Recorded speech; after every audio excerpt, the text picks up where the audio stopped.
Lula tem um longo histórico de passadas de pano para o ministro das Comunicações, Juscelino Filho, que já pode pedir música no Fantástico, mas não é só uma música no Fantástico por 3 erros. Ele pode pedir 3 músicas no Fantástico, 3 vezes, e tantos escândalos em que ele é o personagem central. Logo no início do governo, em 6 de janeiro de 2023, o presidente Lula avisou todos os seus ministros e ele disse o seguinte: ele disse, abre aspas, todo mundo sabe da nossa responsabilidade e que a nossa obrigação é fazer as coisas corretas, da melhor forma possível. E Lula ameaçou.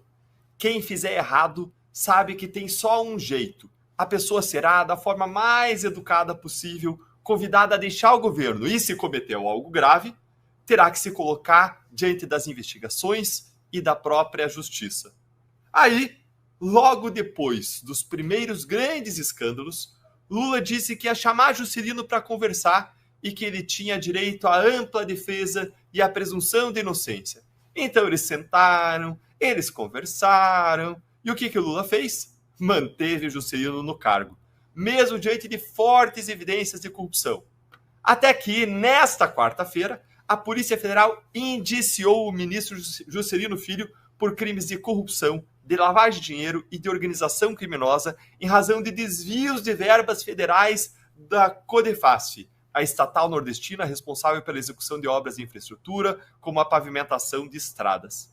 E agora? Será que Lula, enfim, vai demitir o Juscelino? Vamos dar uma olhadinha no vídeo para ver o que Lula diz? Passa o vídeo, produção. Ministério discutido no encontro de telecomunicações. Eu já pedi para o ministro Rui Costa, convocar ele para segunda-feira para a gente ter uma conversa, porque ele tem direito de provar sua inocência. Mas se ele não conseguir provar sua inocência, ele não pode ficar no governo. Eu garanto a todo mundo a presunção de inocência. E aí? Será que agora, enfim, Lula vai demitir Juscelino? Haha! Olhando esse vídeo, a gente já sabe que Juscelino fica. Lula deu a mesma desculpa de novo, de que ele vai sentar, vai conversar com o Juscelino e de que ele tem o direito de provar sua inocência, como se essa fosse a questão aqui.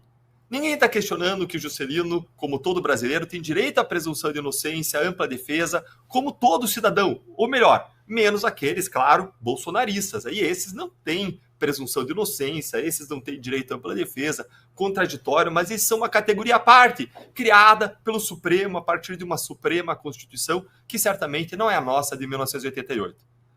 Claro que toda pessoa é ou deve ser inocente até o fim do processo, que no Brasil nunca chega. E quando chega, acaba em um habeas corpus do ministro Gilmar Mendes, anulando as investigações dos poderosos debaixo de um belo sigilo, como aconteceu em relação aos inquéritos de Arthur Lira. Não se trata aqui, então, da gente imputar a culpa. Não é isso que a gente está fazendo com o Juscelino Filho. Juscelino tem sim o direito de se defender. Mas a questão aqui, o X da questão, é que quando surgem indícios graves, assim, de que um gestor está envolvido em atos de corrupção, ele jamais deveria ser mantido no cargo, porque ele está sendo acusado justamente de usar o cargo para atrair a confiança das pessoas, para atrair a confiança da sociedade, para desviar dinheiro público em benefício próprio. Se Lula se preocupasse com integridade, com transparência e com o cumprimento da lei, ele deveria ter afastado o Juscelino no primeiro escândalo que surgiu para que o ministro pudesse se defender das acusações privadamente e tirar do governo alguém sobre quem pesam evidências gravíssimas de crimes. Mas eu fico aqui imaginando a cena. Imagina então Lula chegando, sentando para conversar com o Juscelino e dizendo: eu vou te demitir porque há provas de corrupção contra você. E pessoas contra quem pesam evidências de corrupção devem ser afastadas do cargo no meu governo. Juscelino vai olhar para o Lula e vai dizer: oi? Você tem espelho em casa? Quem que foi condenado em 3 instâncias por corrupção mesmo? É por isso que não dá para ter um presidente condenado por corrupção.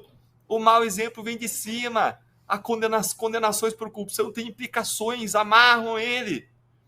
Vamos dar uma olhadinha em quantas chances que o Lula teve de demitir o Juscelino Filho, mas ele preferiu passar pano para os escândalos.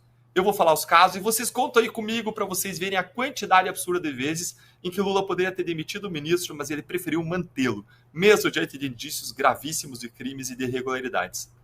Primeiro, logo no começo do governo Lula, em 30 de janeiro de 2023, O Estadão revelou que Juscelino usou recursos de emendas parlamentares do orçamento secreto para pavimentar uma estrada que passa por fazendas dele e da sua família lá na cidade de Vitorino do Freire, no Maranhão.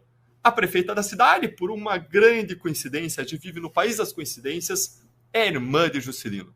O custo dos 19 quilômetros de estradas que beneficiou a família do ministro foi de 5 milhões de reais. Um dos sócios da empresa que ganhou a licitação já havia sido preso pela Polícia Federal por suspeitas de que pagou propina para servidores públicos para obter obras. Super grave. E o que Lula fez? Nada. Um dia depois apenas, em 31 de janeiro de 2023, o Ministério Público Eleitoral, no processo de prestação de contas de campanha do deputado, apontou que Juscelino utilizou 570 mil reais de forma irregular na campanha deputado federal de 2022. Ele tinha, por exemplo, despesas com locação de veículos sem justificar o preço em comparação com o preço de mercado. E ele tinha despesas com táxi aéreo em pessoas sem ligação demonstrada com a campanha. E parte do dinheiro vinha do fundo eleitoral, ou seja, era dinheiro público. Acusações gravíssimas. E o que Lula fez? Passou pano. Em 3 de fevereiro de 2023, poucos dias depois, o Estadão noticiou que pelo menos 4 empresas de amigos de Juscelino ganharam 36 milhões de reais em contratos da Prefeitura de Vitorino Freire, lá no Maranhão. Prefeitura essa, mais uma vez, comandada pela irmã do ministro. As verbas usadas para os contratos vieram de onde? Do orçamento secreto e de emendas parlamentares enviadas por quem? Pelo próprio Juscelino, para aquela cidade, que é liderada pela irmã. Pelo menos 2 sócias de uma das empresas já tinham sido assessoras no gabinete de quem? Juscelino, lá na Câmara dos Deputados. E o que Lula fez? Nada. Passou pano de novo. Em 15 de fevereiro de 2023, o Estadão publicou que o Ministério das Comunicações, o Juscelino e os Correios tinham enviado para Senta, presta atenção nisso, tinham enviado 1.000 chips de celular para utilização em operações humanitárias nas terras indígenas e Yanomami. Mas, detalhe, não tem antena de celular lá, não funciona. Não tem cobertura de operador de celular para os indígenas. Se não for um caso de corrupção, é um caso de desmedida incompetência. E o que Lula fez? Nada. Ele passa o pano de novo. Em 27 de fevereiro de 2023, menos de um mês depois do primeiro escândalo, o Estadão revelou mais uma do Juscelino. O ministro havia usado voos da FAB e recebido diárias do governo para ir a um leilão de cavalos de raça, alegando que ele tinha um compromisso urgente, talvez com ele mesmo. Além de ele ter recebido diárias por 4 dias e meio de viagem no valor de 3 mil reais, as viagens de avião da FAB solicitadas pelo ministro tiveram um custo de 130 mil reais para os cofres públicos. Dos 4 dias de viagem, Juscelino dedicou 3 deles a eventos privados, relacionados a cavalos. Tudo, no entanto, pago com dinheiro público. E o que Lula fez? Nada!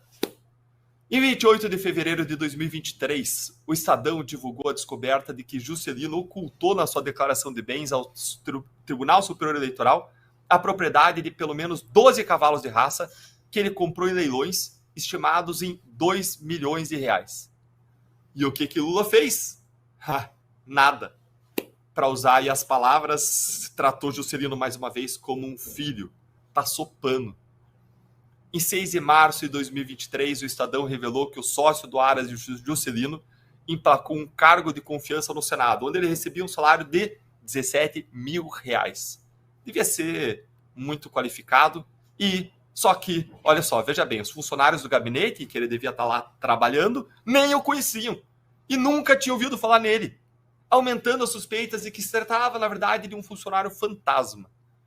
Depois da reportagem, ele foi realocado para outro gabinete do Senado. E o que Lula fez? Nada. Em 28 de março de 2023, o Estadão publicou que o Juscelino empregou também o gerente do Aras da irmã dele em Vitorino Freire. E o seu piloto de avião particular no seu próprio gabinete da Câmara dos Deputados. E essas pessoas foram mantidas lá pelo suplente do Juscelino quando ele se licenciou e assumiu o Ministério das Comunicações. Esses funcionários juntos aí recebiam cerca de 18 mil reais. E o que Lula fez? Nada, passou pano. Em 5 de junho de 2023, o Estadão noticiou que o sogro do Juscelino estava despachando no gabinete do Ministério das Comunicações sem ter cargo lá, sem ser contratado, sem qualquer relação com a pasta. Ele recebia convidados sem a presença do Juscelino e tratava de assuntos relacionados à pasta sem qualquer legitimidade para isso. E pior, esse sogro tem processo por corrupção. E o que Lula fez? Nada. Em 21 de julho de 2023, o portal Metrópolis agora mostrou que Juscelino esticou agendas oficiais durante viagens para o Brasil, para o exterior, embolsando diárias pagas pelo governo. Pagas pelo governo, vírgula. Pagas por você, por eu, por todos nós, pagas pelo povo. Não tem dinheiro público, tem dinheiro de contribuinte. Aí, o Juscelino teria feito não só isso, mas feito isso 8 vezes em viagens para São Paulo, Minas Gerais, Portugal, Espanha, China, Estados Unidos, Suécia, Finlândia, Maranhão. Só em Portugal, ele recebeu quase 10 mil reais por 4 diárias. Sabe quantas agendas oficiais ele teve lá para receber 10 mil por 4 diárias? Uma agenda oficial marcada. Na Espanha foram 24 mil reais, 10 diárias. Só 3 dias de compromissos oficiais, embora tenham sido 10 diárias. Na China, ele recebeu 81 mil reais em diárias e passagens. E o que o Lula fez? Passou pano. Agora, mesmo com o ministro indiciado pela Polícia Federal por uma longa lista de crimes, corrupção, lavagem de dinheiro, organização criminosa, tinha outros crimes mencionados lá como falsidade. Agora, Lula também não demitiu Juscelino Filho. Dá para esperar outra coisa de quem foi condenado por corrupção por 3 instâncias da justiça brasileira e nunca foi absolvido no mérito, apenas blindado numa manobra política do Supremo Tribunal Federal? É claro que não dá para esperar nada além disso. Tudo que a gente falou aqui são fatos que merecem melhor investigação e não cabe a nós a última palavra, cabe à justiça, que tem ampla defesa. Mas um líder íntegro, no mínimo, afastaria essa pessoa do cargo. Porque quando você tem uma suspeita de que é uma raposa, você não pode deixar ela cuidando do galinheiro.